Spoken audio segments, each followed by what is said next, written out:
আসসালামু আলাইকুম। সারা বিশ্ব দাপিয়ে বেড়ানো রশিদ এবার নিজের উইকেটে পড়ে গেল। তিন ভাইকে নিয়ে একসঙ্গেই বিয়ের পিড়িতে বসলেন রশিদ খান। পাত্রীকে জানলে চমকে যাবেন আপনিও। একই সঙ্গে বিয়ের পিড়িতে বসলেন তারা তিন ভাই আমির খলিল, জাকিউল্লাহ ও রাজা খান। 3 অক্টোবর অর্থাৎ বৃহস্পতিবার বিয়ের আসর বসে কাবুলের ইম্পারিয়াল কন্টিনেন্টাল হোটেলে। দেশের টি-20 অধিনায়কের বিয়েতে সতীর্থ ক্রিকেটাররাও ছিলেন হাজির। ট্রেডিশনাল পাঠান স্যুটে বিয়ে করতে এসেছিলেন রশিদ ও তার তিন ভাই। বিয়ের ছবি ও ভিডিও সোশ্যাল মিডিয়া ইতিমধ্যে ভাইরাল হয়েছে। আফগান ক্রিকেট বোর্ডের কর্তা, ক্রিকেটাররা ছাড়াও একাধিক সেলিব্রিটি উপস্থিত ছিলেন বিয়ের অনুষ্ঠানে। সতীর্থ থেকে ভক্তরা জীবনের নয়া ইনিংসের জন্য শুভেচ্ছা জানিয়েছেন রশিদকে।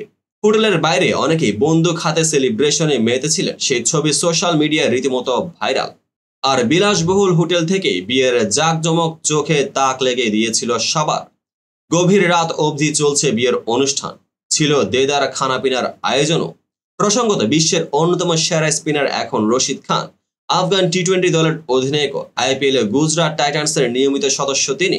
দীর্ঘদিন ধরে তার বিয়ে নিয়ে জল্পনা চলছিল, অবশেষে বিয়েটা সেরেই ফেললেন এই তারকা ক্রিকেটার। তো বন্ধুরা, ভিডিওটি সম্পূর্ণ দেখার জন্য ধন্যবাদ। দেখা হবে পরবর্তী আপডেটেড ভিডিওতে।